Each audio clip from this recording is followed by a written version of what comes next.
3. And the Open Task Podcast has returned. Speaking of returns, not quite returns. We're not quite there yet. But tonight's film, one of the best in sci-fi history, one of the best films of all time.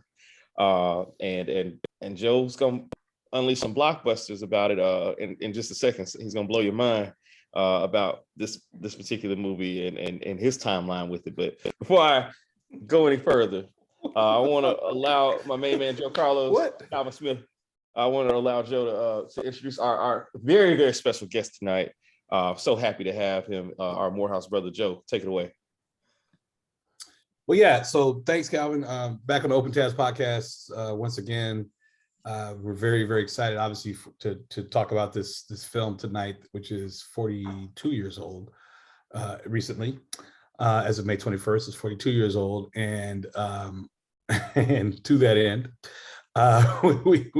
we are most appreciative to have in our midst just a huge Star Wars fan and a man of letters, a man of style, and a man of grace and great panache. The true pride of Louisville, Kentucky. Tonight he'll be the Louisville Lip. Mr. Wayne Herman Davis from the class of 2000. Welcome, Wayne, to the Open Task Podcast. Yes, thank you. Glad to be here with you guys. I'm thrilled. Thank you, man. Thank you. Like, thank you so, Wayne put me on to Questlove Supreme. Okay, yeah. And in the process of him putting me on to this podcast, Questlove Supreme, like, we just started chopping it up about movies and everything like that. And he had this list, man. Like, it was incredible. You remember that one? You remember sending me the list? Oh yeah, man. And I was like, look, we have to have Wayne, and we have to get him talking about the franchise, the game changer, as it were, Star Wars, and the best film in the franchise, The Empire Strikes Back, as Joe alluded to. No question. So let me say one thing about the list that Calvin brought up, because it is kind of cool. So this was back in 2004. I wrote this list, and I took the time to do what are my top 50 movies. And I actually wrote captions and put IMDb links with all of them. And the cool thing about this is I think you all have covered my number 1 and number 2, which happened to be The Godfather and The Godfather Part 2. And then number 3 is Star Wars Episode 5, The Empire Strikes Back. Beautiful segue. It's dope, man. It's dope. I'm telling you, Joe, he needs to. That's what we're talking about. Wayne, send Joe the list too, because I look forward to it. Links, like it's top. Are you watching? Are you watching The Offer on Paramount Plus? I haven't started it yet. It's there. It's okay. Yeah. Well, I think they have like 2 or 3 more episodes left. I think it's like a 10 episode thing, but it's every Wednesday, and I'm like 2 or 3 weeks behind. It's kind of cool, so I can have a lot of photos to edit, so I can sit there and watch. I mean, I know they made the movie, you know what I mean? So it's not like we own this night. I don't do anything. I just watch that. Yeah, it's kind of like Winning Time. They won the championship. Like I know that was good. I knew that was going to happen, but still, it's an interesting dramatization. Yeah, it's a really good, some fine acting, I think, in that as well. But we are extremely honored and can't wait to talk about Episode 5, as you call it. So we'll use your nomenclature, Episode 5. It's not. It's George Lucas's nomenclature, man. But it's the nomenclature. Damn, George Lucas. Okay. All right. Well, for many of us who saw it in the theater, it's just called The Empire Strikes Back. Like, Clay. His mama called him Clay. I'm gonna call him Clay. It's impressive. But I'm going to use Episode 5, which is the nomenclature is the preferred nomenclature. Well, it's still The Empire Strikes Back. It's like this. The first movie came out in 1977. It was called Star Wars. Yeah. At some point, and I don't know the exact history, but between 1977 and 1980, once he had the green light to make a sequel, they re-released the original. They added into the scroll episode 4, A New Hope. Yeah, that's right. Which then made everybody say, oh, wait a second. This is the middle of a story, right? And so then when Empire Strikes Back came out, the scroll starts with episode 5, The Empire Strikes Back. So that's been there. Yeah. I know it has. And I'm with you. It was not on any Kenner, any of the Kenner action figures. But I know it's there. It's in the book, and it's it's definitely on the screen. I mean, granted, the Disney Plus version is obviously the enhanced version. Yeah, and we'll hash that out because there's so many versions and whatnot. Yeah. So 1980, as we alluded to, the initial Star Wars: A New Hope was released in 1977, had re-releases in the theater. Yeah. As Wayne mentioned, it was cleared for several sequels, for 2 sequels at the very least. Yeah. And they began to film, and George Lucas took a step back from the actual director's seat. And there was a long saga in terms of like who was actually going to direct it, but it ended up landing in the hands of my man Irvin Kershner. Yeah. Irvin Kershner directed and based on a script from Lee Brackett and George Lucas. Oh man, who am I? I'm blanking on my other writer. Kasdan. Yes, thank you, Lawrence Kasdan. They got the whole gang back, the original cast, some stellar additions to the cast, and released in 1980. Like there were summer blockbusters were not a thing at Still this do, time. for sure. You know what I mean? It was not like the thing to do, but it became the thing to do. And so, this film was released to a lot of fanfare. As Joe mentioned, the toy line comes out right at the same time. It made adjusted for today's gross $538 million, somewhere between $538 and $549 million. We have what we have. But for me, being one at the time, I didn't see it in the theater. You know what I mean? I had to wait for it. But like Joe, so you alluded to it. You saw it in the theater. Yeah, North Park 1 and 2. We went to it was North Park 1 and 2 in Dallas. I vividly recall standing in line with my dad and my Uncle Winfred. My dad's he was in residency at the time. They were both in residency at the time. I remember standing with them, and we walked in, and 1 and 2 is when North Park 1 and 2 had 2 of the largest screens in the Southwest. Okay. And I think at the time it was the largest screen in the Southwest that was indoor, like other than obviously drive-ins, and which made it like a place to go see. I saw Heat there too. Later on. No. Was it Heat? No, I saw Casino there. Okay. Many years later. But anyway, 15 years later. But I knew it was De Niro. But I remember standing out in this. I'd never waited for a movie. I never stood outside waiting for a movie, and it was the summer. So I remember it being very, very hot, and I vividly recall getting what's a 7-Eleven drink? A big gulp. Okay, big gulp. No, it was a big gulp. I had a big gulp, and I probably was not supposed to be drinking Coca-Cola, but I was with my dad, and so it did. So I was 5 years. I was 5 years old, and I was crazy about Star Wars. I went to see that in the theater at 3, and so. But didn't really understand it. Probably saw it again at 4 and watched it, and probably only saw it 1 or 2 more times. And then people had the tapes, and so I'd watch that over at friend's house because we didn't have a VCR. But anyway, so I remember going in and seeing it, and I vividly recall specific scenes. Mm-hmm. But the biggest takeaway obviously was, the biggest takeaway was the end. And the fact that I just did not believe. Yeah, Right. I'm just saying. I'm just saying the end, and I did not believe. Or if you haven't watched the film, Why are you listening? Go to the next episode. Go to the next Right. episode. But I in my 5-year-old brain, I couldn't believe that this was true. Yeah. And then of course Yoda was like really. I think the kids in the theater, we really just were attached to Yoda, and I just remember it being very loud in there.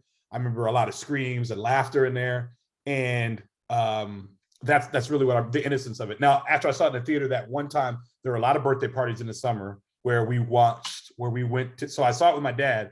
Then I probably saw it 4 times that summer in a theater. Okay. And so by the start of school, most of my friends, I was at the Fine Green Hill School at the time. Most of my friends had seen that. We'd all seen the film together 4 or 5 times. So it dominated our existence at the time. There was nothing else bigger. And that was kind of the breakaway really from Sesame Street and that whole, which is funny now that they're all under the same umbrella. Right. But it was kind of the breakaway from that for me. So voices from Sesame Street voicing Yoda, Frank Oz. Yeah, exactly. There were so many synergies. I mean, and Yoda was if I'm not mistaken, well, at least Frank Oz, right? So to your point, at least Frank Oz, and Sesame Street is now owned by Disney, which now owns Star Wars. So it all blends perfectly. I can tell it. But that's my experience. What about Wayne? What about you? What was your entry to this film? So in 1980, in May of 1980, I would have not quite been 2 yet. So I know I didn't go to the theater in 1980. However, 1983 is when Return of the Jedi came out. Mm-hmm. And so I was 5 by that time. So I was closer to where Joe was when he saw it, right? And so Empire Strikes Back, they did again, they re-released it. And I remember my dad taking me to the theater to see Empire Strikes Back before Return of the Jedi came out. And I have this memory, and I don't know if it's real, like it's almost like I'm sure there's a clip somewhere of some kind of like, maybe it was a trailer, but it was a trailer where they were like showing the faces of the people that were going to be in the next movie. Mm-hmm. And I just vividly remember seeing Billy D. Williams like in a square box, like, like Billy D. Williams as Lando Calrissian. I don't know if it was in a trailer for something else that I saw, but to me, that is, as a 43-year-old man now, like that's the thing I keep going back to when I think about Empire Strikes Back, is the introduction of Lando Calrissian and the importance to him to me as a young Black male, growing up. Like, that's all I want. We got to spend time on that a little later. Oh yeah, absolutely. Lando's got plenty of time in this. But that's what I remember. But I became such a Star Wars fan from that moment. I shared it on May the 4th this year. I always share the picture from that Christmas where I got the certified Jedi certificate, whatever it was. I was diehard, really since day one, and I've become a geek. Now, the one thing I want to throw out there from a Morehouse perspective, the re-releases came out when we were in school. Mm-hmm. The re-releases they put each movie back out in theaters, and I believe Empire came out. It was freshman year, and I was having girl problems, and Chicago. Yeah. And I actually went to see Father Branch. So many of you know Father Ed Branch of the Catholic Center.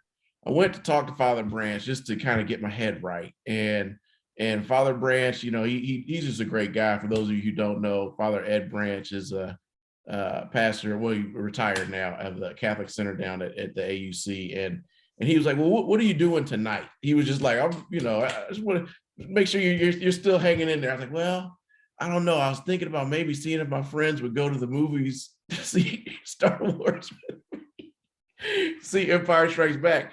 And so, well, you lived in Graves. You lived in Graves, so you had a good shot at that. In Graves. So Seth Pickens, a dear friend of all of ours. That was a dig, and Dave Smith.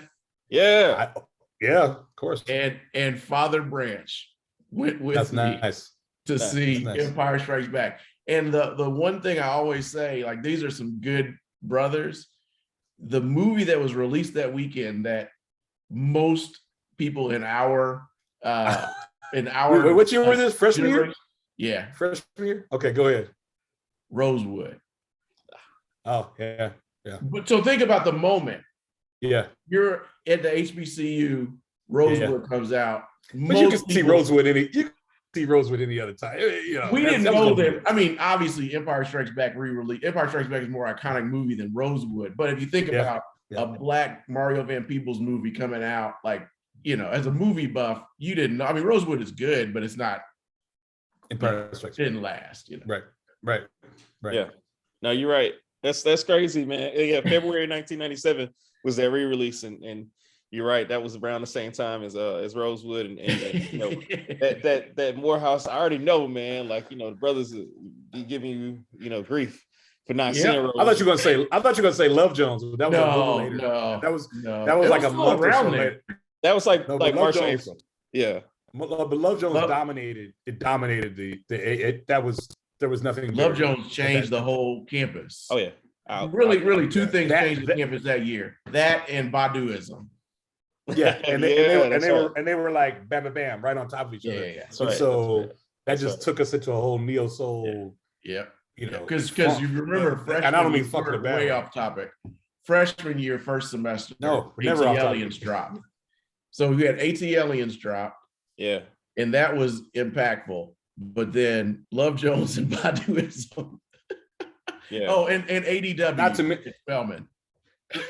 Not to mention a couple other iconic, albums that came out in 96, 97, from August 96 to about May 97. But it's interesting when you talk about the re-releases. I think that to that point, I think they had like a preternatural understanding of business in a way that or someone in charge did. I think it was Kathleen Kennedy Townsend and obviously George Lucas himself. They had a great understanding of the fans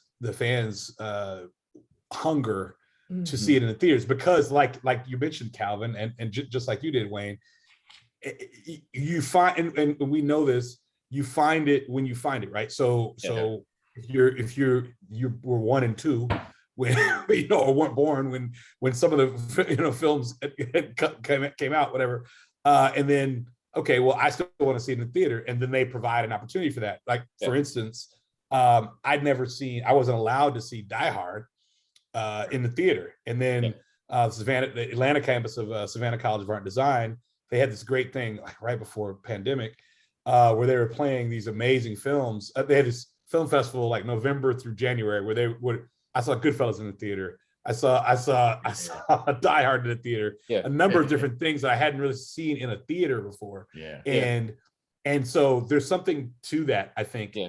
And that was for no money. That was for no money at all. But the re-releases for Star Wars was really obviously to whet the appetite, and they knew they could do it, and they could always sell out theaters all over the country by doing those re-releases. Like, we're going to do it one weekend or whatever, one day, whatever it was. But that was a great setup in '97 because they were making the Phantom Menace at that point, or they were starting to make the Phantom Menace at that point, and so that with that, obviously they could look at returns and see and predict box office.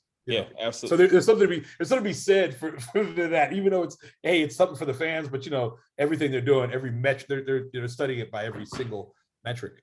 Absolutely. My journey was very much like Wayne's. I was too young, obviously, to remember seeing it. I'm sure my dad and mom drugged me into the theater. I was a loud baby in there because my dad is the Star Wars guy. But my first recollection of it is actually at my Uncle Collie's house. So my Uncle Collie Burnett, he worked for the cable company in Atlanta. I forget what it was called in those days. It eventually turns into Comcast. And Of course, he had every movie, like literally every single movie, on tape, on Laserdisc, what have you.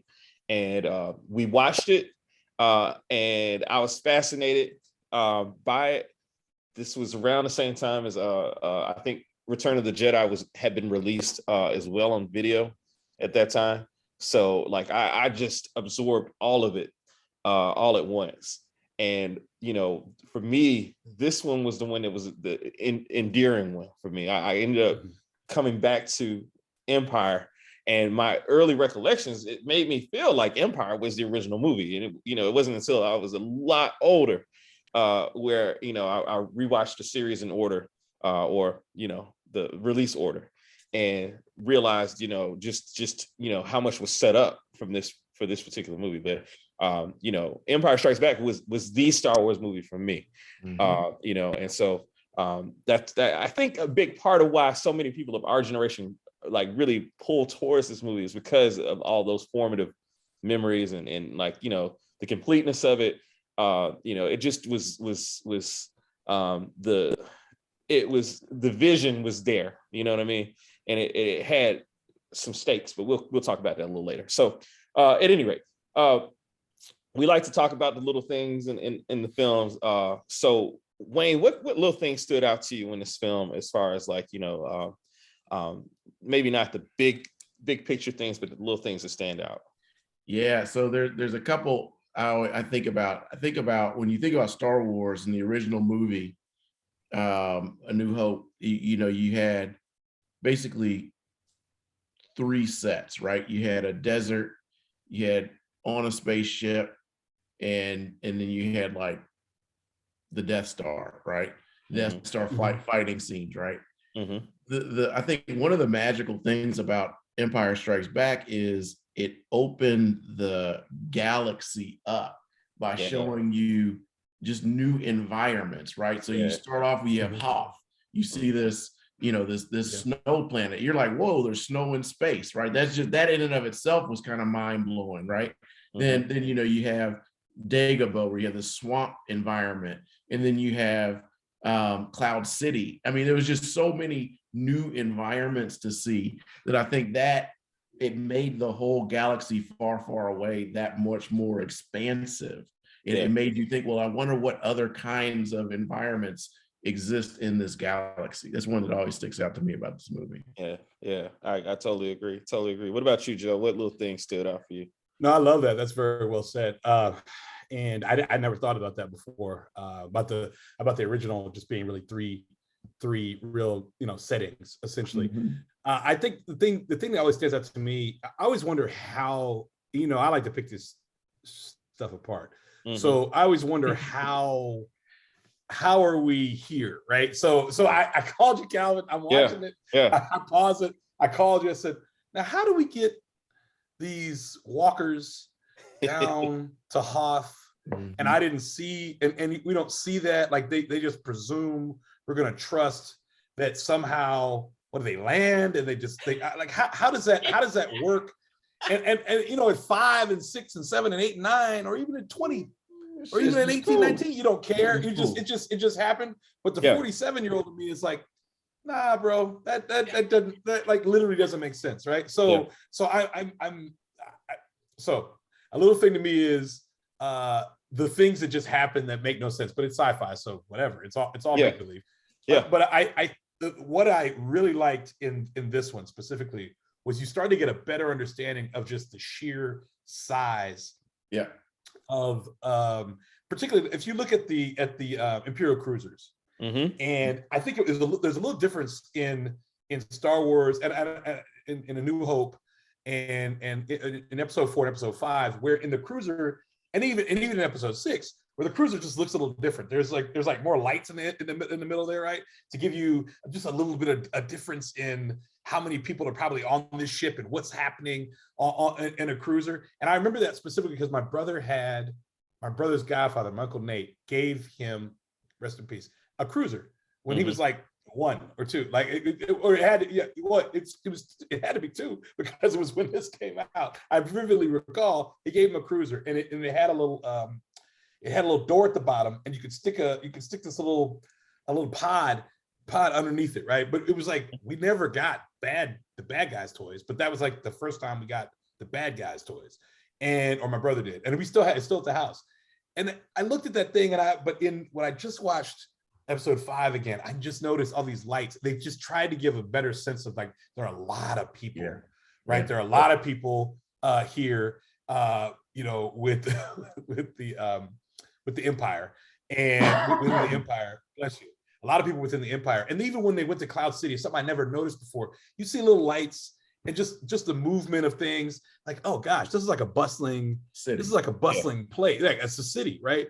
And I to me, the time that it took to do that made it seem like all this fighting is going on in the world, and yet there's still people just kind of living and just existing that have nothing to do with it, or that are all in the middle of it. And to me, that was kind of the little thing that they're always, it's always on the edge. You're always close to, the ultimate death, I guess, in a sense, because if Darth Vader arrives before you get there, things are gonna change. Yeah, and so that was a little thing to me. Another one, obviously, I guess when I was a kid, I didn't really pay attention to the fact that they were when they were in the meteor, they were possibly get eaten. They were inside of a living organ, a thing there, whatever it was, and just the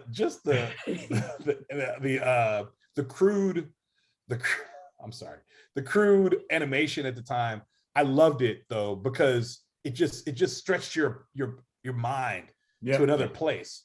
Yeah. And they went there in a few different places, a few different times throughout the film, and it really lent to some authenticity, I guess, however authentic a sci-fi can be, because it's all make believe, right? So, but it lent to some authenticity, I guess, in that regard too. And then the last little thing was just the cold nature of, and now I've read all these things about what the Imperial forces are and all that. Basically the Nazis, and that crew of guys really just like Spielberg and Lucas just have this, they're obsessed, obviously, with that time period for any number of obvious reasons, but just noticing the coldness of the coldness of the Empire, and it's sudden death if you make a mistake. And so knowing the inevitability, and I thought, well, I'm not going to give anything away, but those were the little things to me that maintained, that was consistent throughout. That was truly consistent. Joe, you're talking about all the people. It reminded me of that scene in Clerks, where they're having their conversation about the people, the ethics of blowing it up, right? Second Death Star. Exactly. Like I'm just a guy pushing the broom. Like I don't have anything to do with this. This is just a job. You just got a job now. You killed all those people. You knew who you were working for. You knew who you were contracted with. I guess so. I see both sides of that story. I see both sides of that argument, but you did know who you were working for. Yeah. So, Joe, I'm glad you brought up the scope of the film. Like for me, that was, to expand, and both of you guys really talked about it, expanding outward into the greater universe, and showing these different environments, and showing the creatures, as it were, the Wampa, the Tauntauns, the different the creatures that are going on in the Dagobah system. What was the thing what were the little things that flew up on the Millennium Falcon when they were inside the Marnox. Marnox, yeah. That's right. I mean, just the creativity of George Lucas and company to have these fleshed out. I mean, and at the time, I mean, they to your point earlier, Joe, about like how the city, Cloud City, was bustling. Like that wasn't in the original film, but to the vision, you knew that was what he wanted. That was what he wanted it to be. You know what I mean? Yep. And a lot of the film actually was ahead of its time. You know what I mean? Just like talking about the AT-ATs, like the way that they moved, and to make it not hokey, to make it not like, like looking like, janky, like it was incredible. That scene with the speeders in the Rogue Squadron, taking down the AT-AT, like, just amazing in terms of like what Industrial Light and Magic, or what would end up becoming Industrial Light and Magic. Yeah, Isla. Yeah. Ended up doing, like throwing the grenade up into the AT-AT to bring it down. Like you talked. And so Joe, I did my due diligence. I did my homework after you called me. I looked up the actual. So it was the Imperial Dreadnought class that had these transporters that would bring down several AT-ATs at a time. Sure. Well, I'd like to see it. I would have liked to have seen that. They're like really boxy looking things. And so to that point, if you watch the later movies like Force Awakens and they show up. So I'm not alone in like hold on. No, you're not. Not at all. I think, but I think JJ probably had that same thought and said, "I'm gonna like show how this happens." Yeah. Like, how do we get here? I mean, and I understand. Like, I say all this with love and respect, obviously, but I say this with love and respect. I just have some questions, So when you're 5 and you're watching it, what do you care? But to your point, like the people like us that grew up did a lot of retconning and explanation for things. You know what I mean? Like it was like, oh, okay, well, we have to figure out. But you know what? It didn't even occur to me though, Calvin, until like today. But again, like I said, I didn't watch. It was 9. I was 9. Like and I'm not saying I wasn't in a room when like Wayne was watching. I'm not saying I was not in a room when he was watching on tape or later DVD. I'm not saying that at all. I'm just saying I don't recall sitting down and intentionally and locking in, because I'd forgotten about. I remember the using the ropes to make them go down, right? I remember that. I remember using the ropes to make the AT-AT. Remember this old movie, like when Spider-Man says in the Avengers, the old movie where right, the old movie. Yes, exactly. I remember that vividly, and I had the toys, and I think that's what I think that's probably like where my recollection is coming from. Like I had the whatever it's called, I can't remember what it's called now, but I had the toys. Yeah, thank you, Speeder. And so I recall like different parts of that, but not the whole. I just didn't recall the whole thing until I was just locked in. I was like, well, how did we get down it now? Well, I don't want to. This isn't the poking holes section of the segment of it. Is it, Calvin? No, not quite. Save that. I've got a couple. I've got some. Okay. All right. Well, before we get there, I want to talk about. I'm going to come back to Hoth. Though. I just want to come back to Hoth for sure later. I want to talk about the unsung heroes of the movie. So, Joe, please. Who were the unsung heroes for you? Ooh, Lord, I don't even. A true well, okay, R2D2. I mean that's just two. R2 is the unsung hero from R2 and Yoda. Well, no, not Yoda. Yoda's sung. I think R2 is probably sung too. So if I'm honest, like the way that the unsung hero award began was from Cowboys lore in the 80s. A person that it's not on the stat sheet, but without them it doesn't work. Sure. Probably Chewie. Because he's not on the stat sheet. But Chewie's on. And you can't understand. I guess he is, because I'm like seven people in the movie, but I'm saying 7 characters in the movie, but he's not flying the shit. I don't know what he said. And he doesn't have a memorable line. So if it's that, I don't know, man. Maybe that's hard. I thought about this earlier this week too. I thought about this as soon as I was done with the movie. Earlier this week, it's Monday. I thought about this as soon as I was done with the movie. I knew you were going to ask me like who the unsung hero was, and I want to say Lando, but we'll say Lando. But he's a hero. But he is a hero. Like he's not like he is a hero, and he redeems himself immediately. Sure. Immediately, and Calvin, you know how I like to think. Like, how much time has lapsed? Like, how much? where are we? You know what I'm saying? Like, I know exactly what you're saying. Yeah. In movies, I'm thinking like, okay, we left Dagobah, and he's falling for the trap. You gotta wait for that one. You gotta wait for that one. I know, but I'm just saying in all sincerity. So in all sincerity, so the time that he became a hero in, Lando became a hero in, was a short period of time. In my estimation. So if I have to have one, it's Lando. I'm just gonna throw caution to the wind. It's Lando. That's fair. Yeah. Wayne, what about you, man? So if I'm saying unsung, I feel like Chewie and Lando are still sung. I mean, Chewie and Lando have showed up in multiple multiple episodes, cartoons, everything. True. If you're gonna say unsung, you gotta say the brother off of my shoulder right here, Lobot.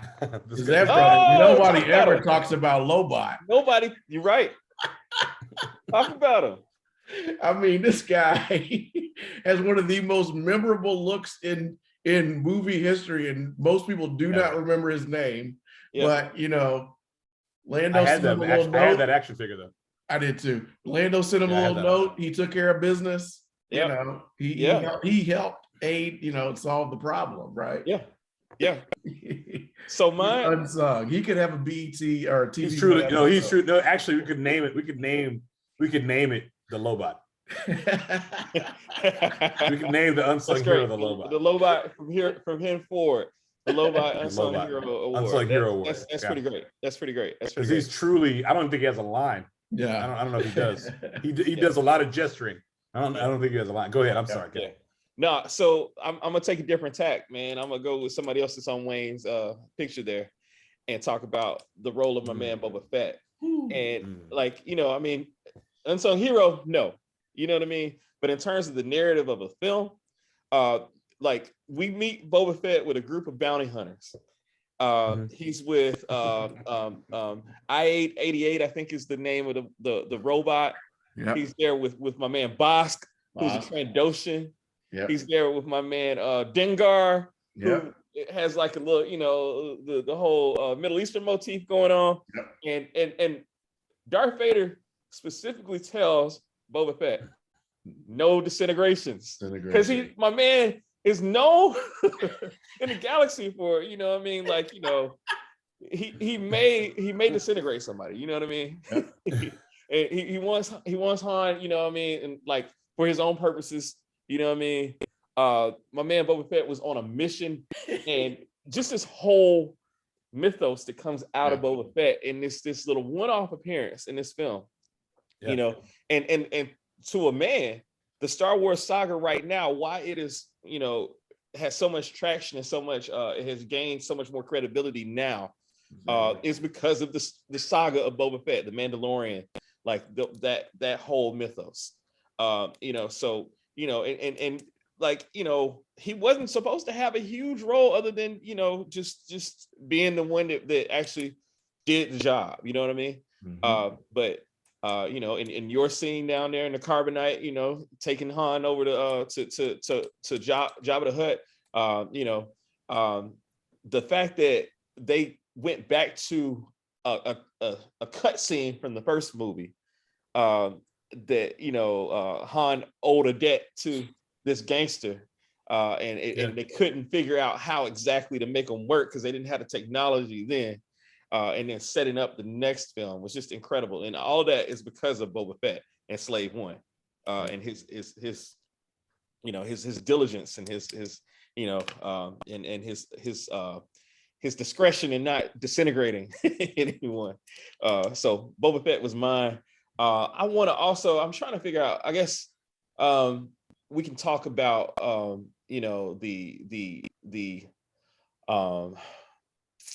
the tie-ins.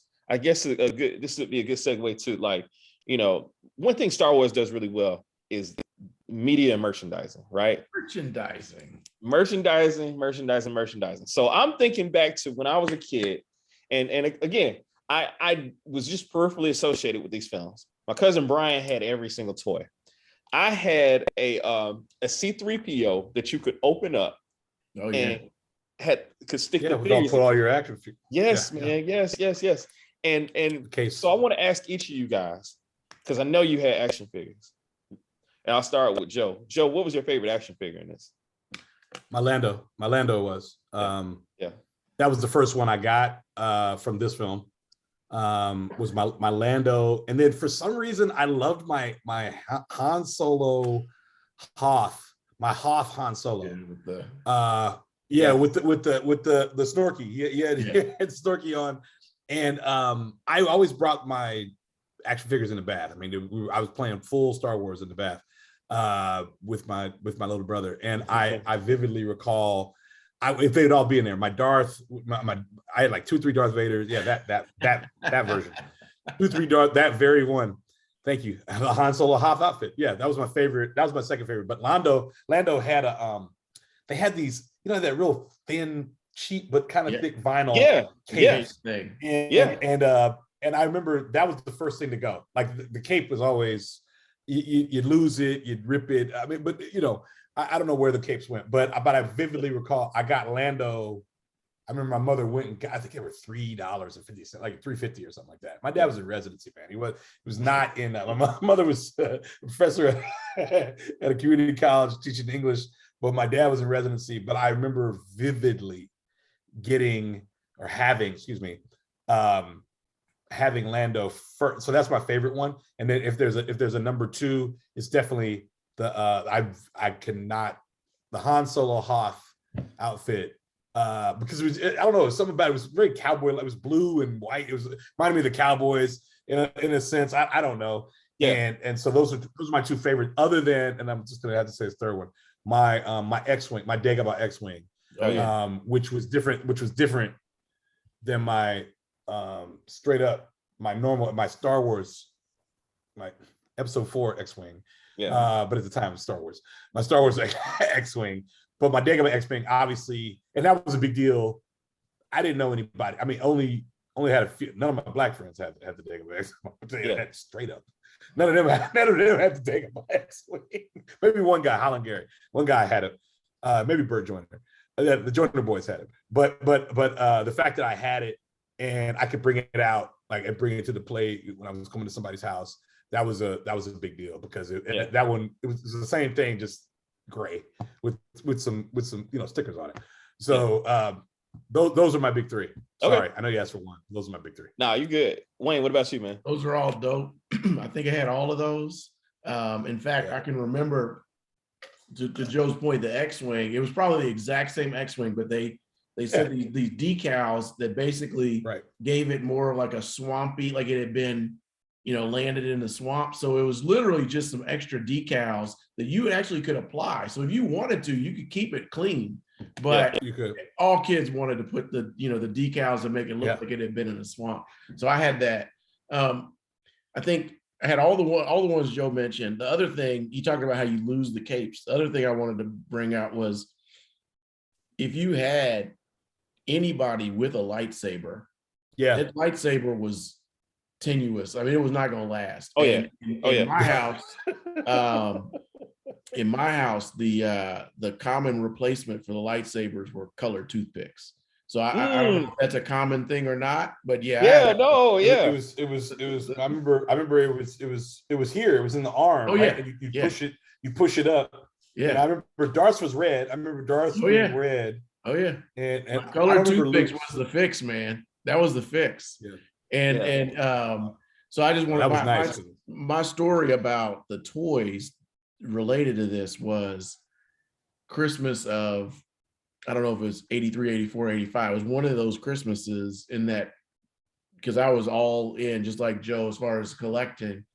And Darth Vader was obviously the hottest toy of those, probably all 3 of those years. So it could have been any one of them. But I will never forget Christmas morning, opening up all my different presents or whatever. And one of my presents was a letter from Santa that said that Darth Vader was gonna come via my parents in a few weeks. So it was basically like, you're gonna get Darth Vader. I'm gonna send it through your parents a little bit later. Wow. It just as soon. I like that. I would have in 2022. We just go hold back, Holmes. Just show up one day. You had a good week of school. Santa gave me a nice note that I'm gonna nice. Get that was Darth nice. Vader is gonna come through your parents in a few weeks, because my parents were, Santa had a hard time with the supply chain that year on Darth Vader. Yeah, apparently. Apparently so. So. Oh, Calvin, I want to mention one other toy. I had the Hoth. I don't know what it's called, but it was like a Hoth set where you could the turret. It had the turret, and then it had like a little thing, and I used to love the little. It would stick up it had the little post where you could put because they had the holes in the feet, so you could stick it in the thing and play. And I think it had a gun, something that would blow up the little homing thing, whatever, with the little scout or whatever. Yeah. But I had that. I loved that, and my brother. Thank you. My brother was 2. He loved that thing. I mean, just teased on it and just, oh my gosh, he loved that thing. So it was never intact. Like it was, never intact, because he would get to it and I never put it up. I don't know why I didn't put it up higher, but he would get to it and that was it. I think it was good for like a 3 days, but I used to love it too. So here's the crazy thing. I don't remember that there was a Darth Vader. I mean, I remember Darth Vader having an action figure for Return of the Jedi. But like I was trying to do some research to see, like, they didn't focus on the villains a whole lot other than the bounty hunters. And then like later in Return of the Jedi, they had like a lot of figures, like the Emperor and everybody like that. I don't recall there being a Darth Vader Empire figure. Which was a Darth Vader. Well, I know they had the case. They had to have the fake. They had them. Yeah. I had that was my case. They never stopped selling it. I mean, you could buy Darth Vader from the original. You could always buy Darth Vader. Yeah, from the original. Sure. You could always buy Darth Vader. And so I had I probably had 2 or 3, and I remember because I would keep them in the bath. I take one in the bath. I play in the bath.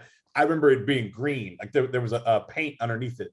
Yeah, it would chip. It would chip away, and I remember being green, and then wanting to make the whole thing. It was like, why? Well, because the cape is what made me think about it, because the Darth Vader figure had the cape. So for me, the cape and the lightsaber, and the lightsaber. Yeah. So my favorite was the Han Solo Hoth. I also like the Leia Hoth figure. I had that too. Yeah, man. And then they came out with another wave of them that had like this C3PO and R2D2, and the R2D2 was metallic, and like had the little things you could push up, the little antennas and all this kind of thing, like much like with the lightsaber, you could push up the little antenna for R2D2, and I remember that. Open up like little segments on them and everything like that. So the R2D2 was incredible for me. And then like again the you talked about the X-Wing. Like I used to love the TIE fighters, man. Like the TIE fighters, and they didn't have a whole lot of those for Empire, but those TIE fighters were great. And then if you knew somebody that had one of the AT-ATs, man, like the AT-AT, had a homeboy figure. Brad Williams had one. Woo! That joint. My buddy Brad had one. That thing was huge. I'm looking back trying to remember the size of that thing. But I mean, we were smaller, so maybe it seemed bigger. I don't know. Right. Right, exactly. You get a whole lot of action figures in that thing. That I recall. Yeah, you having one of those was the equivalent of a few years later, the kids that were able to secure a GI Joe aircraft carrier. Right, exactly. That was a couple years later, the ultimate of toy. Right. Yeah. Or Transformers Omega Supreme, like that whole. Oh yeah, I knew one guy with Omega Supreme and Fortress Maximus. Yeah, man. Woo. Yeah, the best I got on that was I had the F-16. I had the F-16, but I did not have the carrier. I did not. Man. I did not have the big boy. I don't even know anybody that did. That big boy was like a status. I didn't know a soul that I had no idea. But I can tell you right now, about 10 feet above me, there's the new version of the Barbie Dream House, which is about 5 feet tall and like 4 feet deep, and is no joke. And there is at least one LOL surprise doll house up there as well, which is that's a 2-night deal. Putting that together. So whatever the modern equivalent, at least I can tell you the girls' equivalent today, that's upstairs. So whatever I didn't get, she definitely has now. But hey, I didn't even know anybody who had it. I remember seeing it in the pull out, when it come with your only with your, not the action figure, but when you got like a craft, some kind of aircraft or something like that, and you pull out the thing and all the Kinder stuff would be there. That's when you see I never even saw it in the store. Okay, I'm not. I didn't see it in Sears.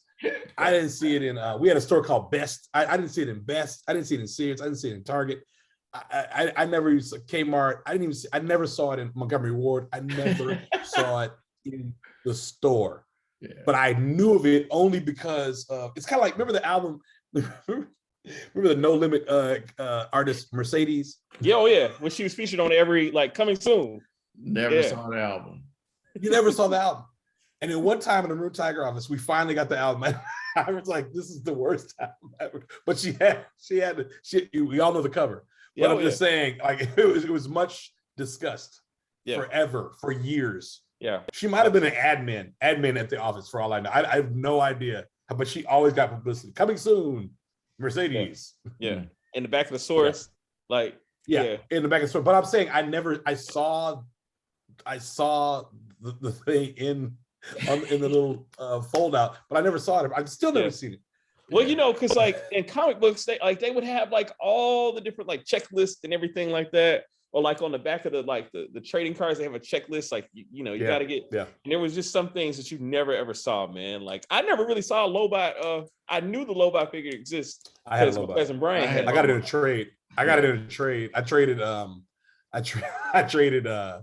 I traded one of my Yodas. I had a bad looking Yoda and I had a brand new Yoda, and I traded one of my Yodas for a Lobot, and that was stupid. The kid who took the Lobot, it was dumb. I don't know what he was thinking. Oh, but, I know what I had. I had the fall apart 3PO.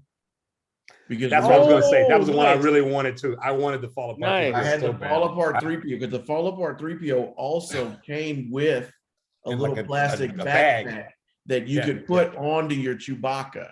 Nice. Mm-hmm. Mm-hmm. Nice. That was, I had a homeboy that had one. Shout out to the Chewie figure. The Chewie figure was the detail in these action. He was bigger than everyone. Yeah. The detail in these action figures was great, man.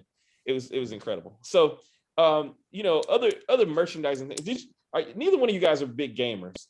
Wayne, are you a gamer? Kind of sort of? Decently. Only now because we have a Switch. Okay. So I got back my renaissance getting back into gaming when I got a PS4 was this incredible Star Wars Battlefront game, the EA. I've seen it before. And they had different scenes from the original trilogy. They had Hoth, they had the Moon of Endor, they had Jabba's palace, and you could basically you could be any number of class of either it was the rebels versus the Empire. You had to pick a side, and if you did well enough in the game, you had enough kills and deaths or whatever, icons would pop up on the field where you could be one of the big heroes like Luke, or and then the music would play and you come in and wreck shop, man, and you could kill hundreds of thousands of people. It felt like it, 20 or 30 people, with one bar of energy. And the game was so authentic and got me into the mood of it. And then they came out with a sequel, and then the sequel had these big loot boxes, and it became this big brouhaha / scandal, because you could basically pay to win. That. You know what I mean? But the Battlefront series, and then the Rogue Squadron series also on the Nintendo 64. So being a year behind you guys, when I came in, and particularly the second year when I was in the Fair Street dorm, select few people had Nintendo 64s, and they were playing one of three games. They were either playing wrestling, the No Mercy wrestling game. They were playing four games. I'm sorry, Mario Kart, GoldenEye, or Rogue Squadron. And the Rogue Squadron game, man, was the vehicles. It was one of the first times that you could really control the vehicles in a way that felt real and felt like the story. The Rogue Squadron, that was the Hoth battle mainly, right? Yep. I feel like Johnny Moore had that. Probably so, because it was one of the games that actually came with when the 64 first came out. There weren't a whole lot of games released with it. And so it was one of the five, along with Mario and Mario Kart. So everybody had it. But yeah, man. So it's odd. It's odd that you mentioned the gaming. I don't remember a game on, we had Genesis, and we had a Sega Genesis. I don't remember. I'm just saying, there was not. Growing up, I don't remember a game. It's so crazy if you think about. They were such great. They're so ahead of their time in merchandising, and yet when the real craze came about, they were just kind of not. They were actually late. No way, but they had arcade games. Yeah, they had. Because I remember literally a Star Wars game where Luke and Leia or Luke is on the is swinging, and you have to jump from one side to the other, and you just have to keep doing that. It was really kind of silly. But I remember wasting a lot of quarters on that. There's the Star Wars arcade game that is a classic, which has the vector graphics and is basically like Death Star Run.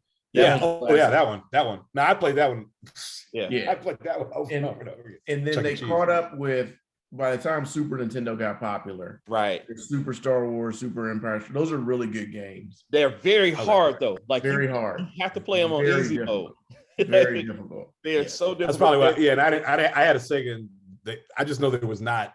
Yeah, they didn't release anything on the Sega Genesis at all. Yeah, they're really good games that are very difficult. Yeah, and very true to the films. Like, I mean, they had like scenes that were like it followed the films pretty closely. Yeah, that's great. So, what are you guys' favorite quotes from the film? And this is a movie that's chock full of quotes. Ooh. Oh, Joe, do you have any? I just watched it again, and it just Yoda basically saying, and I'm not gonna destroy it, but there is no try. There's only this do or not do, and I think that if you look at that throughout your life, and you take that approach, you will know that you did your best. Yeah. Or you at least hopefully feel that you did your best. Like you don't go into it thinking it will be less than. So do your absolute best always, and don't consider it a try. Just consider it, I'm doing this. Yeah. What about you, Wayne? On the fun side, Hoth scene, Han, uses a lightsaber to open up. Yeah, I love that. I thought they smelled bad on the outside. Right. But I just got back from, actually not just, but last June we did a Disney trip. Got to go to Galaxy's Edge. Nice. And the amount of couples walking around with Star Wars t-shirts that I love you. I love you, and I know. Yeah. I mean, that's just classic. I mean, that will always be on any movie retrospective clip scene. They're gonna drop that in. Yeah. I bought I bought Lakeitha some coffee mugs that said that for it was on her Pinterest board. It was on a Pinterest board of hers. Yeah. Nice. And so I was like, okay, I'm gonna get these. But I remember being at Disney Springs and seeing the shirts and they, they're the tandem shirts, and I remember seeing them and in that huge Disney store there at Disney Springs. Yeah. And I said, hey, what do you think of these? And she was like, no, that's toxic. Like, what kind of thing? I know. Like, you couldn't even say I love you too. Like, you could possibly die here, but that's Han Solo. You know what I mean? Han, like, all day. That's Han Solo. Yeah, I'm gonna come back to that. So as well. For me, it's all about Darth Vader, man. That final fight in Bespin in the chamber, in the carbonite chamber. Yeah, it's just, he's throwing some heat, man. He starts out. He's literally, huh? Literally throwing heat. Yeah, literally just impressive. He starts out with the Force is with you, young Skywalker, but you're not a Jedi yet. Yeah, and he just is like when he bests him initially, he's like all too easy.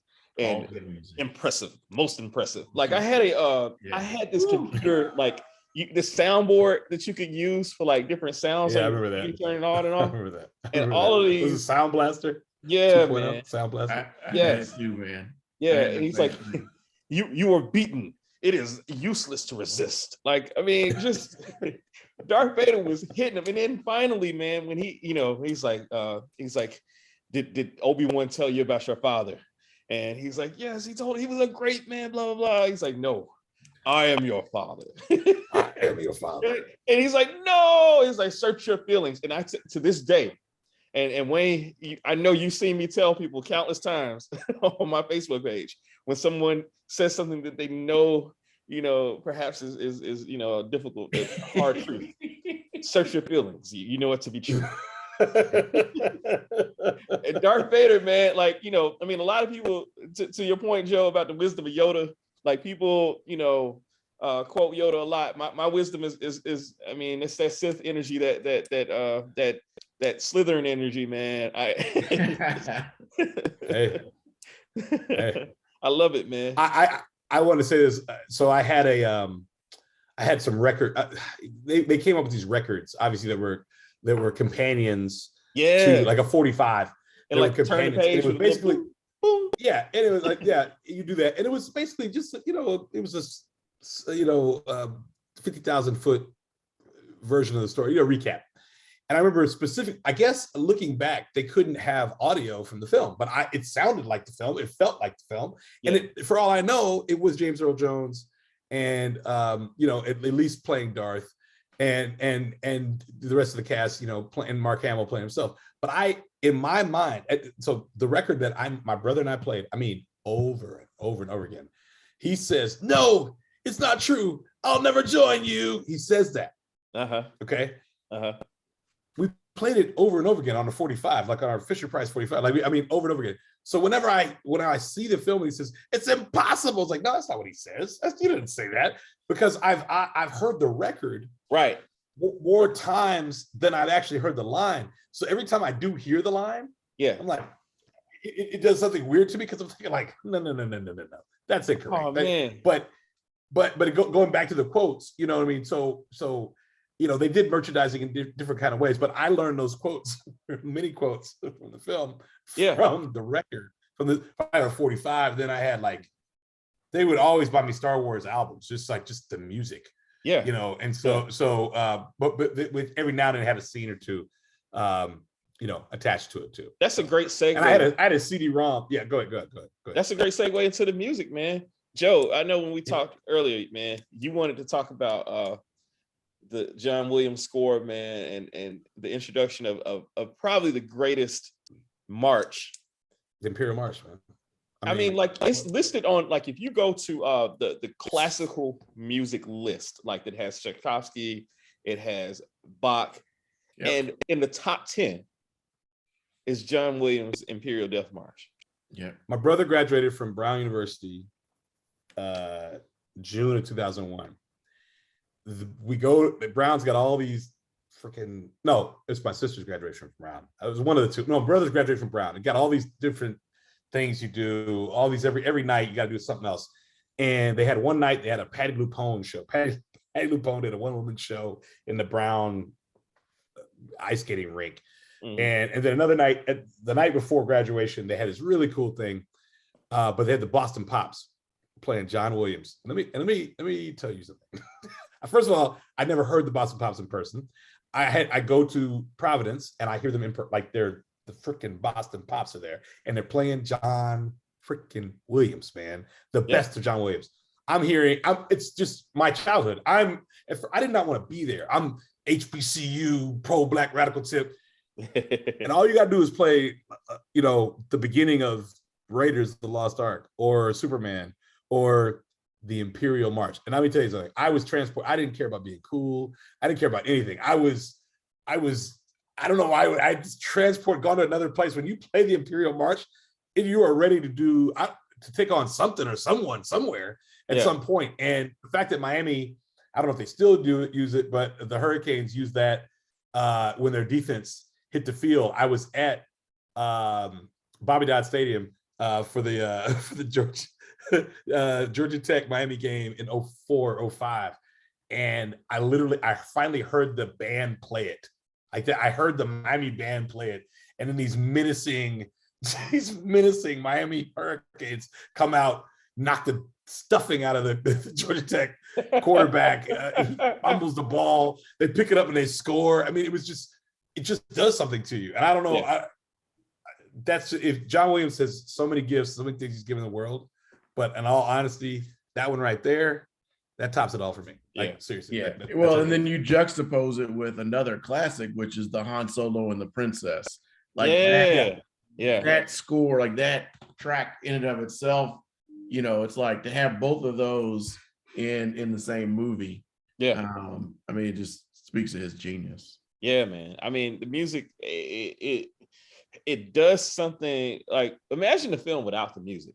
Imagine just, I can't. It's impossible. Like, the music is what really sets the tone, gives the certain gravitas to the Empire. I mean, look, the Empire in and of itself, I mean, they're bad. You know what I mean? But when you hear that for the first time, like, man,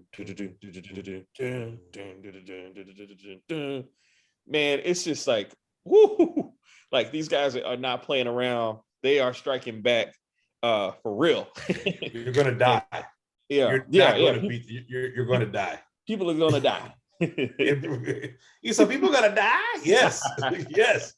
Yes, indeed. All right, it's Flight of the Valkyries. Like, for real. Yeah. So this is the part of the show, Joe and Wayne, where we finally we talk about one William December Williams Jr. Oh, Billy okay. D. I thought I was gonna tear this thing apart, but go ahead, please. Okay. Yes. No. Let's go to William December. Please, let's go to William December.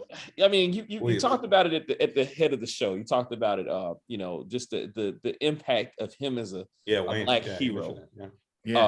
In a space opera. First of all, just the reassurance that there are some of us in space. Like, so often, 4 of us and 6 of us in this entire cycle. You get Star Trek and Star Wars, and they both allow for some representation. So I guess the future is all right. You know what I mean? But yeah, we had to come from somewhere. Yes. Yeah, right. Exactly. But this whole backstory of him and Han, treacherous swashbucklers, scoundrels. Yeah, scoundrels. Yeah, scoundrels. Yeah. and just the intrigue from the very outset of like, what is he about? What is this? What's going to happen here? And like, they did not let us down at all in terms of like, just the role that he played. I mean, the brother's in the film and he's playing and he doesn't die. You know what I mean? Like, it's great, man. Wayne, what are your thoughts on William December Williams? Yeah, it's so funny. I mean, I think I appreciated it more as I got older and realized more and more about it. Like, I can remember, I mean, first of all, he looked like all of our dads, right? Right. Here's this tall, good-looking brother with a mustache. Like, I mean, they let him have a mustache, right? I mean, like, this is a brother with my dad had a mustache. Like that. To me, it was like he really and truly was the first. Okay, you had the blaxploitation era, right? But now this is like your first Black superhero, really, because I can't really think of anybody before that was in that superhero mode outside of, like, I mean, I was like Shaft, like those are different kinds of movies. This is like in genre, right? This is the first time we saw one of us in one of these movies, and we all wanted to be him. I mean, he was smooth with the ladies.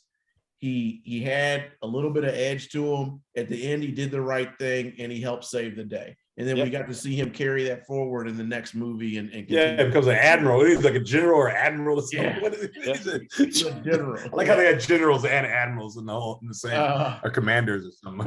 But he was, and so I just always loved that. And I wrote about it. So I wrote about it on Facebook a while back when I found out. I think it was when we found out he was going to be in the episode 9.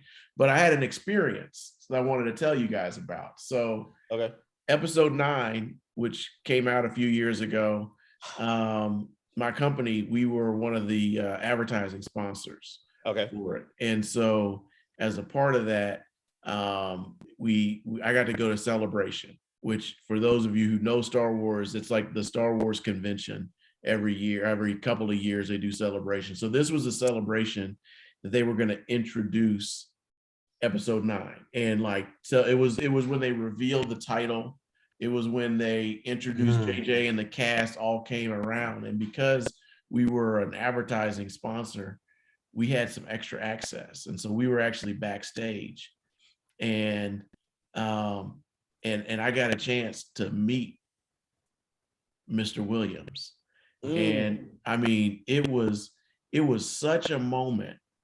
I got the chance to meet him. I got a chance to tell him how much he meant to me as a kid. And he shook my hand. You know, he was just as smooth as you could expect him to be. Obviously older.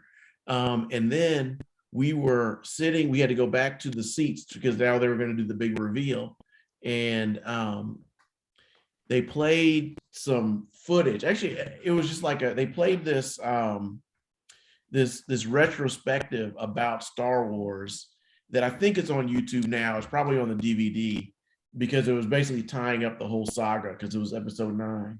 And I'm sitting there, I'm with my manager, our CMO, and our chief commercial officer and several other GE muckety mucks. And he goes up on the screen and man, I literally, I'm not ashamed to say, I started crying.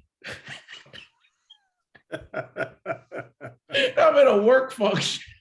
Hey, man. Well, I mean, I was a celebration, but I was with colleagues. But it just meant so much to me thinking about, you know, I lost my dad 6 or 7 years ago.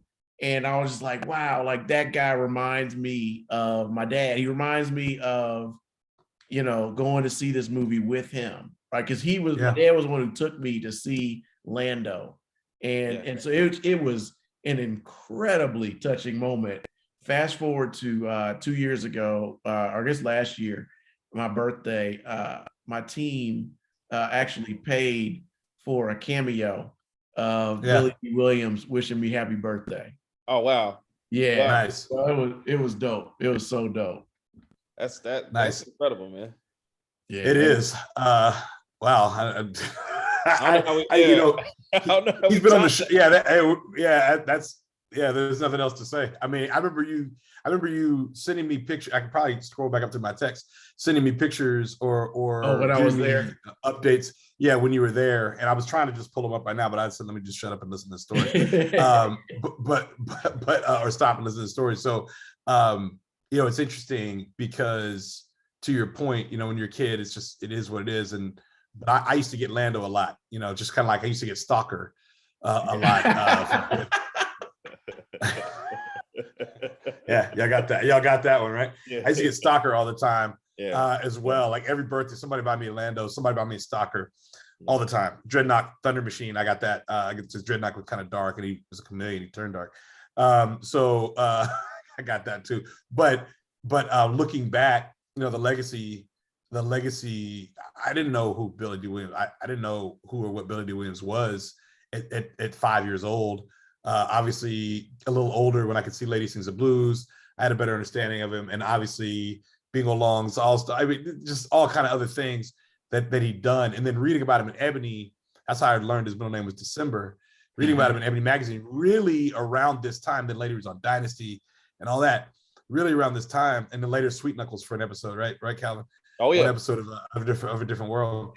But just his presence in that film, to your point, it's very hard to quantify, and how important it was for us to see that. And I'm not gonna go on a limb and say Lucas understood that or whatever. I just think Billy D. There you go. Hey. Yeah, I think Billy D. Billy. Look how happy he is.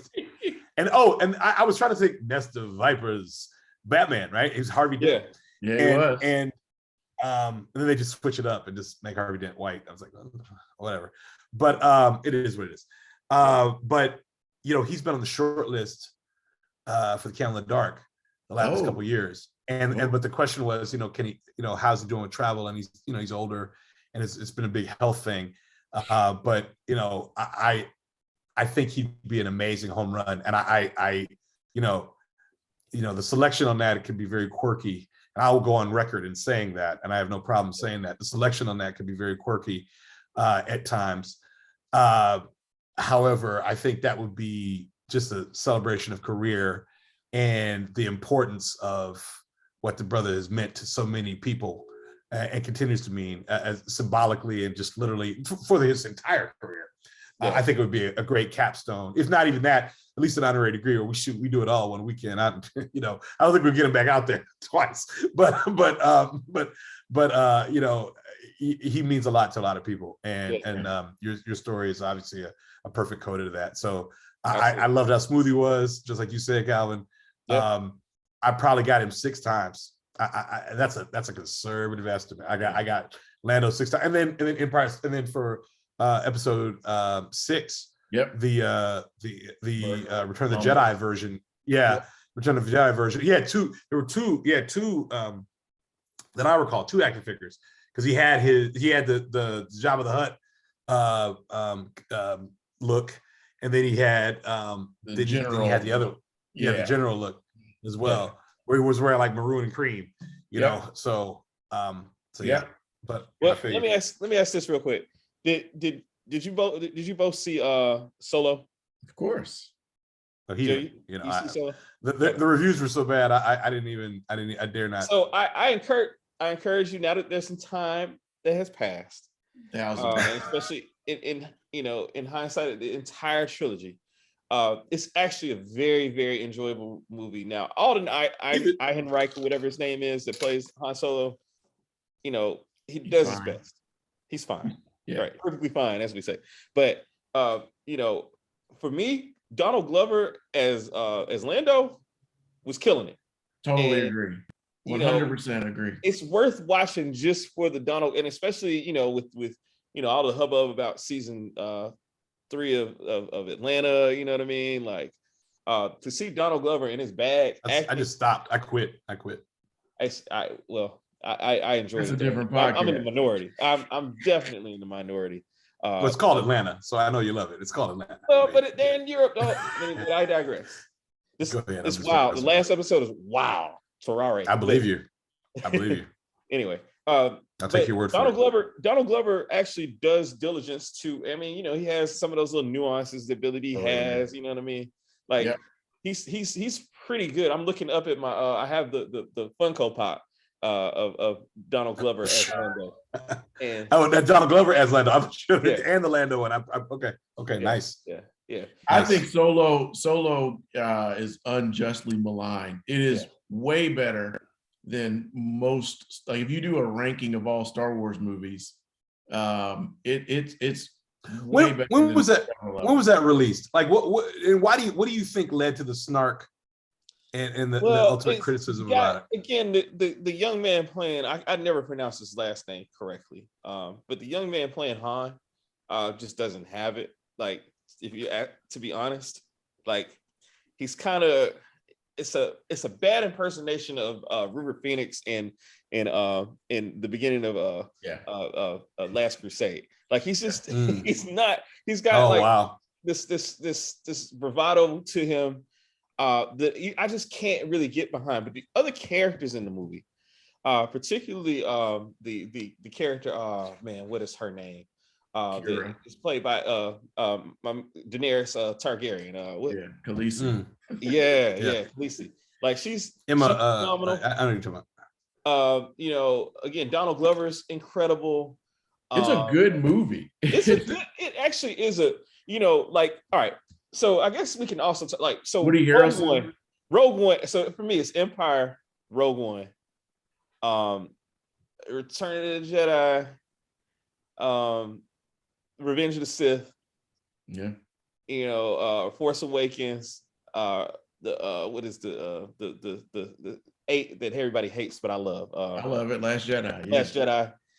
And then from there, it's but Solo's like right there. Yeah, I agree. It's actually much better than you think it is, especially if you can kind of just hang in there with, and Woody Harrelson also, by the way, is doing Woody Harrelson things. Yep. And is really good in it. So I would encourage you, if you have a moment, and you want to see some Donald Glover doing Donald Glover things, and you want to.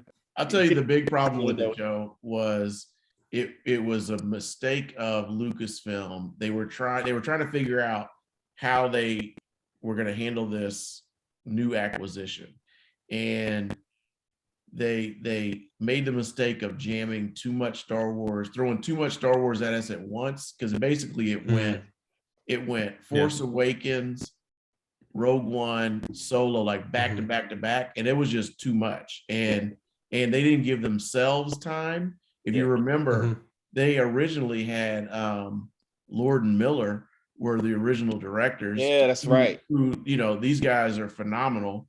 You know, you look at, I mean, Spider-Man Into the Spider-Verse, you know, that, I mean, these guys are so many other movies.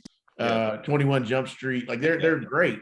And they had a take on it that I think had a little more humor than they were ready for. And so they ended up firing them, and then they bring on Ron Howard. Ron Howard, I think, obviously did a good job of turning what was a bad situation and making the best out of it. But the movie itself holds, I think people just like, they trash it, but it's actually a good movie. You know, I think there's a lot of, there's natural hatred towards any Disney Star Wars property. Like if you look at the Rotten Tomato scores, they've gotten progressively worse. And I don't think the movies have really, I mean, there's things to like and dislike about all of them, but there's something about that user score on Rotten Tomatoes. There's a real there's some anti any, you know, people just don't like to like anything anymore. You know? Right. I was always curious. I just want to know. I was always curious about that. I had no idea. So you got it on Disney Plus now. Give it a shot. Yeah. Okay. Yeah. Guess it can't hurt. So what's crazy? One last thing about Solo while we're talking about it, man, was like the villain of the movie was played by Paul Bettany, also known as the Vision in the Avengers movies and a host of other film roles. But it was originally cast to be Michael K. Williams. Yeah. And I just wonder how it would have been with Michael K. Williams in the role, because he was supposed to have actually been like alien, like motion capture, like, you know, it would have been something different. But I mean, Paul Bettany still was very, very good in the film. I agree. So yeah, enough about Solo though. You know, the love, I mean, just the fact that, like, for me going in to see that, I was way more excited about seeing Billy D. Williams or seeing Lando than I was about seeing Han in the first place. So anyway, Joe, let's tear it apart, man. What are your nitpicks? Well, I mean, it seems sacrilegious to just really. There's just some little things. Okay, as always, who funds these ventures? Who is funding the Empire? Who is funding the Rebel Alliance? How do you have fuel, food, and new technology? Like, do you have? How do you constantly have these things to go out and combat, you know, this other group? I'm always curious about how are these things being funded, and that's just me, because you're hiding on Hoth, makes sense, cool. If you're in a frozen under, you know, subterranean place, why is there no why don't I see any why don't I see your breath? That's a good one. If we're playing PS5, we're playing football Madden on PS5. Yeah, you see and I put it in Green Bay, and I put the temperature down to 45. Shoot, Dallas, the temperature down to 45. You're gonna see at every snap, you're gonna see breath coming out, right? Yeah. Why are they walking? Now they're bundled up, no issues. They're bundled. Yeah. I'm with that. Yeah. They're bundled up, and the place looks like they're all in icing. You know, like, I mean, like Publix cake icing. Yeah. You know, but there's like no air. There's no like they got over on us somehow. Yeah, it's definitely not the Cincinnati, San Diego, 1982. You know, it's just like I'm talking to you now. I'm like I'm in my house. I'm on a set. They're on a set in that big, huge London place where they shot everything. Right. That's an issue for me. Okay, I've already mentioned the AT-ATs to just get down to Hoth. No explanation. Then how is it? Luke, of course, is alive. How is it? Han is alive. Han lives through the night. He says he's gonna get shelter, make shelter, but we never see that. We just trust that whatever he's brought with them is enough to keep them warm through the night, because those next guys come in the morning. Okay, when they come to, rescue them. Okay, there's that. Yeah, got that. No problem. I'm always curious, and I mentioned this before, about the time. Yeah. So he leaves. He's got to go. He gets the vision, and he leaves his training. How long is the training? How long have we been away? How long have we been away? Is he there a week? How long is Jedi training? One. That's mine too. That's mine. Yeah. And even when he came back and was done, come on, we're not stupid. Particularly by 1983, I'm 8 years old. I see this. I know this has got a Jedi training, and you're usually starting these guys at 1, 2, 3 years old. Yeah. I've been to Hollywood studios. You could go get Jedi certified. They're little kids walking around these big robes. Okay, so it just doesn't. That literally makes no sense to me. He's been training for let's say it's 2 weeks. Now you and I both know Darth Vader's not chasing everybody for 2 weeks. He would have found Han and them. I mean, they were on the run for 2 weeks, and they had enough gas, and they were in hyperspace. So they didn't even have to. It didn't even comb the desert. It didn't even have to take all that time. I'm sorry, it just doesn't make sense to me. It does. So I'm curious about his training. Although he's there with Yoda, and he's with the ultimate, coach. So they could, and Luke is already, he's Luke. Yeah. So he's got some stuff going on in him, and he had an understanding anyway. So perhaps he's just, the best ever. And at the time. And so, but the time, the time lapse on that thing just I was like, what in the world? And no matter what, so granted, they're in Cloud City, it's all good. But when he falls and he always catches on to something, it's like, come the fuck. To me, that didn't make any sense. The antenna, yeah. An antenna? At the bottom of Cloud City. One arm. Down there at the bottom. With one working hand. Yes, that was the other part with the one working hand. No blood. I mean, you could cauterize it. Cauterized. Yeah, cauterized it. But and I got that from Sleepy Hollow. Thank you. But still, those things. Watching it at 47, I was like, huh? What in the world? Well, last thing, and I'm going to shut up. How is it that Luke fell out the window when Darth sent all those when Darth started pulling things off the wall, and that the iconic window scene, right? That huge circular window. Yeah.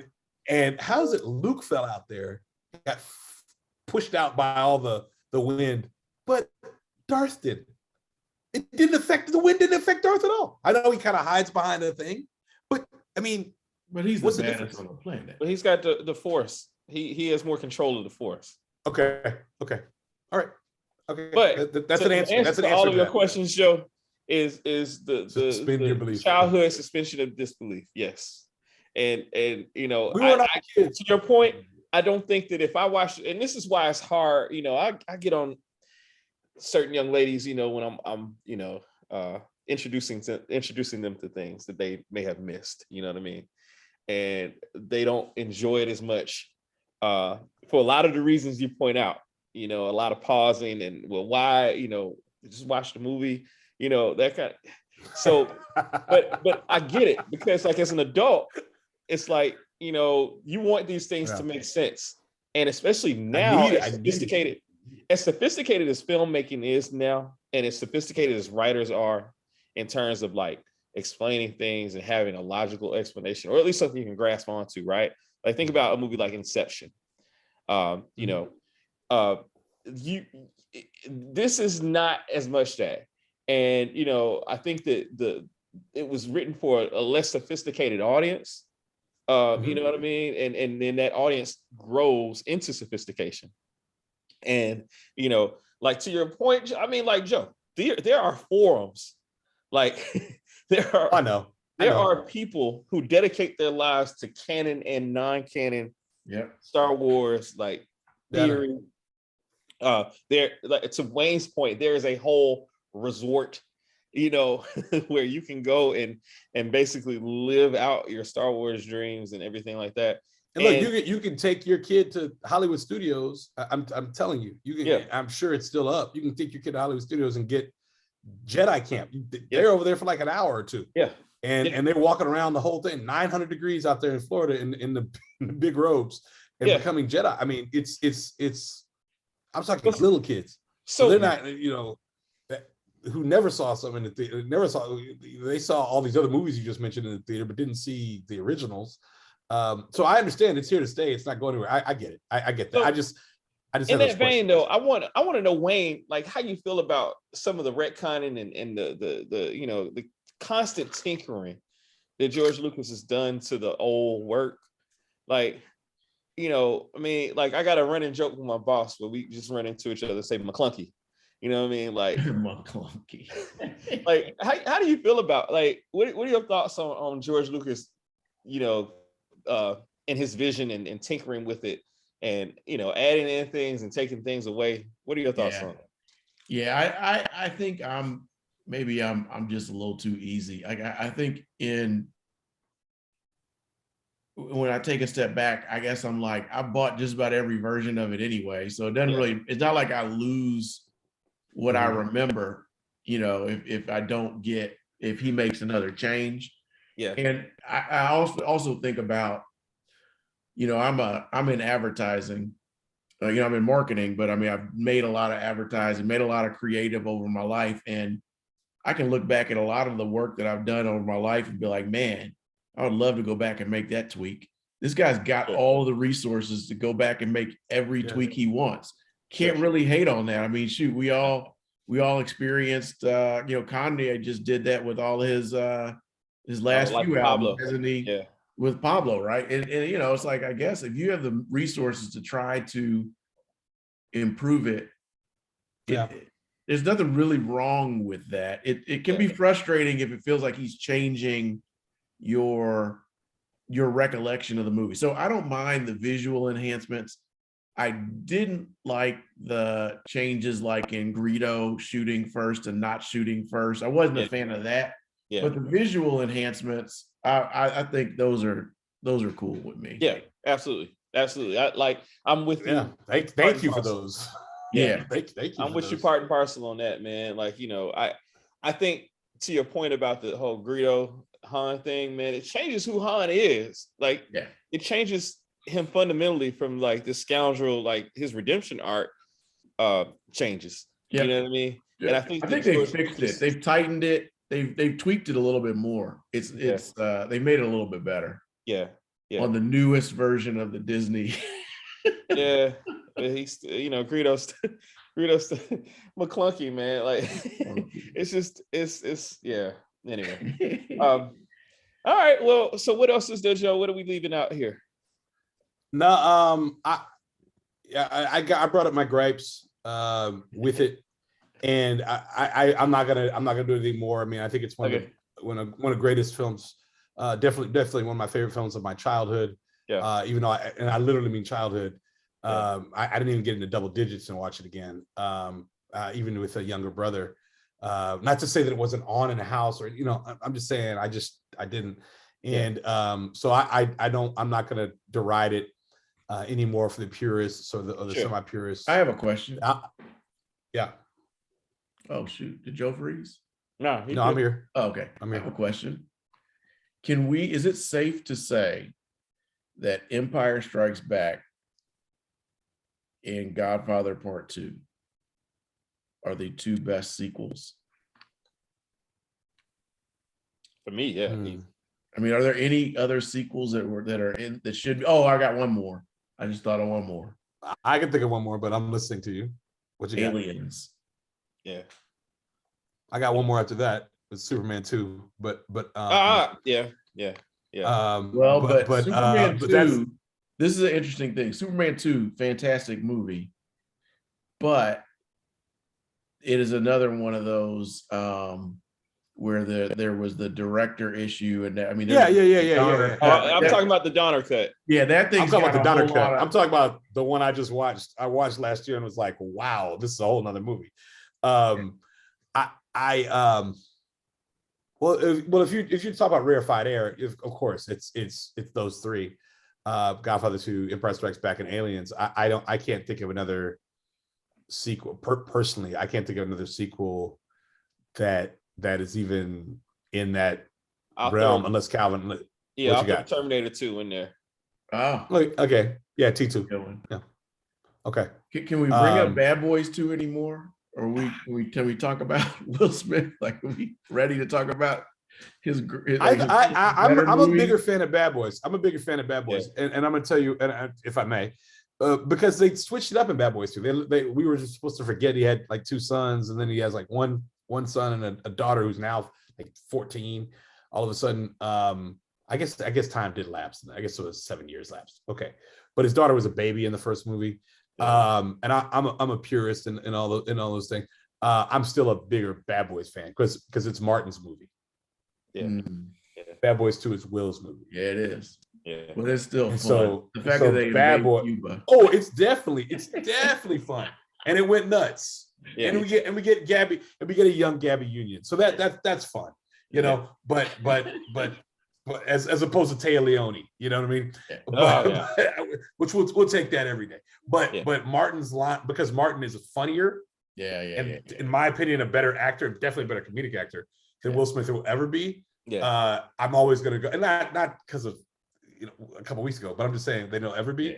To me, it's Bad Boys. Because when he says, and I'm gonna tell you this one line, he says, "You see me, you see Mike, you see me. I come out the room, you see Mike, he had butt naked, and you see the white girl." He says that line. That's not on the paper. And then he says, I'm raising my kid. He's going through the full gamut of excuses and thoughts. Yeah. Mr. Smith is incapable of that type of extemporaneous humor. Yet again, why we need comedy Oscars, because the comics don't get their due. Yeah. But I'm with you. Bad Boys 2 was fun though. It was fun. It was a lot of fun. Most sequels disappoint. That one didn't disappoint. I mean, I still think Empire Strikes Back, Godfather 2, Aliens. Those are still those Terminators. That's a good one too. Yeah. For sure. Well, gentlemen. Hey, Wayne, this is everything I thought it would be. Absolutely. We gotta have. Oh wait, we didn't talk about. Hold on. We missed one part, and I don't want to hear this later. Okay. The kiss, the beginning of Han and Leia.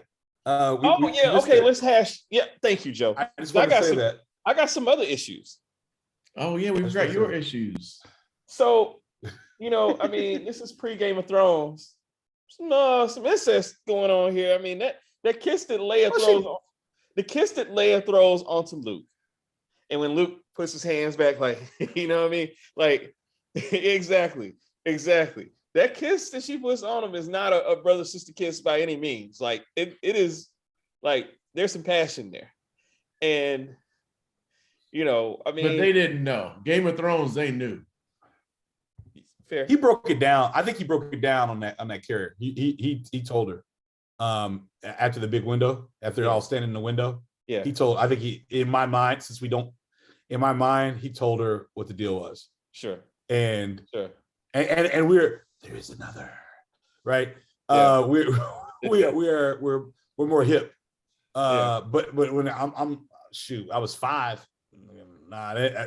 Leia liked Luke. That's what that meant to me. Leia kissed Luke. And then I had the card. I had the trading card, and it said Star Lovers, right? It was the kiss. It was the two of them kissing. it was Han and Leia kissing. Yeah. And I remember feeling betrayed when later Leia was, when she kissed Han. I remember being betrayed. Like, she's not gonna kiss Luke. Like, what's this about? And then later, it made sense because they're brother and sister. Yeah. So it made a lot of sense. Yeah. And I think somebody told me before Return of the Jedi, like, no, they're brother and sister. I'm like, whatever. Shut up. You don't know what you're talking about. Definitely right. What are your thoughts, Wayne? No, I honestly, I don't. I mean, obviously, it's a little bit of retroactive. We all know now. We know that it's weird. Yeah. I guess the question is, when they were writing, the real question is, when they were writing the movies, obviously wanted to shift the love connection over to Han. At the end of the movie, when he says there is another, the question is, was that at that point, did they know that the other was Leia? I don't know that. Was that something that came? Why do you say that? Why do you say that you don't know? Well, because why even tease the love tension? If you know that it's going to be Leia, why have that kiss scene that we're? But that kiss was earlier though. That kiss was. I know, kiss but I'm just saying, why even film a scene like that? Yeah, as it the could have right been a kiss on the forehead. You know what I mean? Okay. Just it's like you end up adding a creep factor that now we're talking about. Where if he already knew 42 years later. Right. But if he knew that it was going to be his sister, like that was going to be Leia. Yeah. It could have been why do it? Another, and we're going to introduce a whole new Jedi. We're going to introduce I don't know. So that's the only thing that is a little bit, might be a saving grace. Like maybe they made that call later. I don't know. It's one thing I maybe worth a little Google action. Yeah, fair enough. Great point. Sorry, I had to bring that one up. The kiss. No. You're right. Hey, look, because that definitely would have been a regrets on the next episode. So, speaking of, we're gonna take a little bit of time between this episode and the next episode. I got some business to take care of down in Florida. Celebrating my 43rd trip around the world. Yes, you do. Trip around the sun, as it were. We got some other guests lined up that we're gonna bring out, and some other films that we've been chomping at the bit to talk about.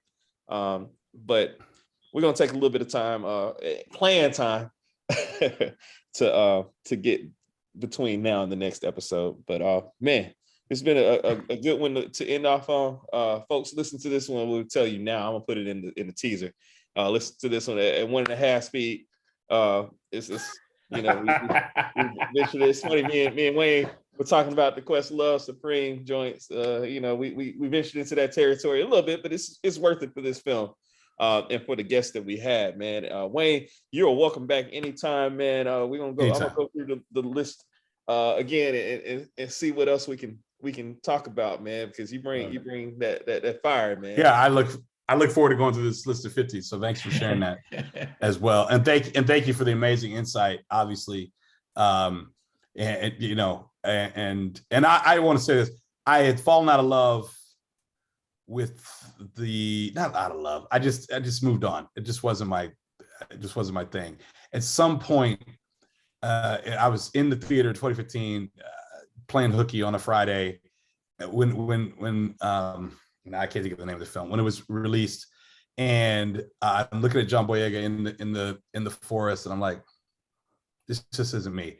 But watching Empire Strikes Back, episode 5, really brought that nostalgia back, and it really was a very, very cool feeling to remember why I loved this story so much. And so maybe I'm not an episode 1, 2, 3. Well, 2 and 3, yes.